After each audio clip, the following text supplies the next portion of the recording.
Salut! Salut! Regardez, une de mes élèves m'a laissé cette question à la fin de la journée.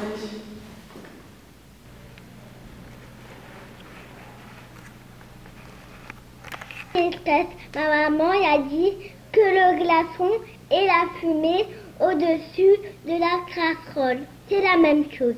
Mais non, parce que la glace est froide et la fumée est chaude. Pourquoi? Je ne sais absolument pas comment lui répondre. Vous auriez quelque chose à proposer? Tu pourrais peut-être la prendre quelques minutes à part. Oui, mais ça lui ferait manquer la récréation. Il n'y a qu'elle qui en profiterait, alors que d'autres enfants se posent peut-être la même question. Pas faux. Par contre, on pourrait peut-être faire une vidéo ensemble pour lui expliquer. Ah, bonne idée. Et on l'appellerait L'eau dans tous ses états. En effet, ta maman a raison. En fait, l'eau existe sous plusieurs formes qu'on appelle états. Tu vas découvrir lesquelles. L'eau liquide est la forme la plus courante que l'on trouve sur Terre, dans les rivières, les océans, la mer.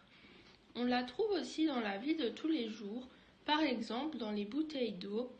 C'est celle qui coule de ton robinet, mais c'est aussi celle qui tombe quand il pleut. C'est l'état dans lequel se trouve l'eau à une température comprise entre 0 et 100 degrés. L'état solide est une forme que tu retrouves un peu partout, dans la nature comme chez toi. Ça correspond à une forme que tu peux tenir en main, par exemple un glaçon ou de la neige. Une fois solide, l'eau ne peut pas changer de forme.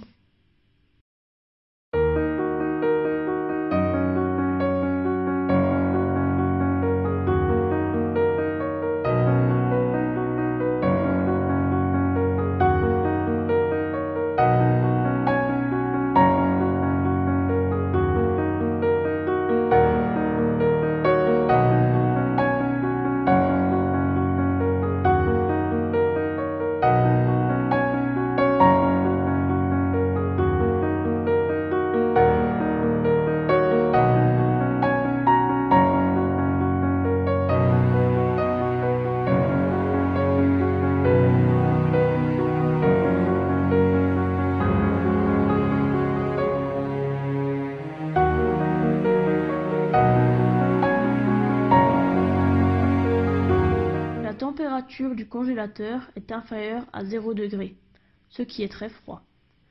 À cette température, l'eau liquide devient solide. On appelle ça la solidification. Quand on laisse le glaçon en dehors du congélateur, la température est au-dessus de 0 degré, il fond et redevient liquide. La transformation de l'eau solide en eau liquide s'appelle la fusion. L'état gazeux est la forme d'eau qu'on voit le moins. Elle n'a pas disparu, elle est dans l'air, mais elle est juste invisible. Elle s'appelle alors vapeur. C'est par exemple la fumée que tu vois au-dessus de la casserole, d'une tasse ou de la baignoire quand tu prends un bain bien chaud.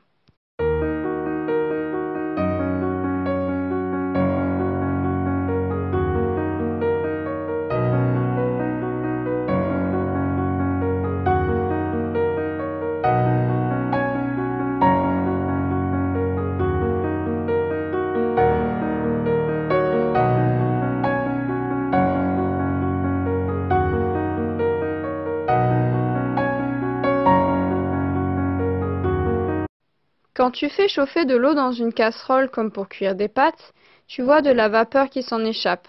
En réalité, tu vois de l'eau liquide qui devient gazeuse à cause de la chaleur. Ça s'appelle l'évaporation. C'est ce qui permet par exemple de former les nuages. L'eau sur le sol ou dans les océans s'évapore, mais tu ne le vois pas. Quand la vapeur arrive sur quelque chose de plus froid, comme le couvercle de la casserole, elle refroidit, donc redevient liquide. Ce sont les gouttes que tu vois. On appelle ça la condensation. C'est ce qui permet de rendre le nuage visible. Plus la vapeur monte dans le ciel, plus elle se refroidit. Elle redevient donc de l'eau liquide et c'est à ce moment que tu peux voir les nuages. Alors tu vois, ta maman avait raison en disant que le glaçon et la fumée au-dessus de la casserole c'est la même chose. C'est de l'eau, elle est juste sous deux états différents. Le glaçon est de l'eau liquide devenue solide par solidification, alors que la vapeur, c'est de l'eau liquide devenue gazeuse par évaporation. Et comme tu l'as vu, le glaçon peut redevenir liquide par fusion et la vapeur peut redevenir liquide par condensation.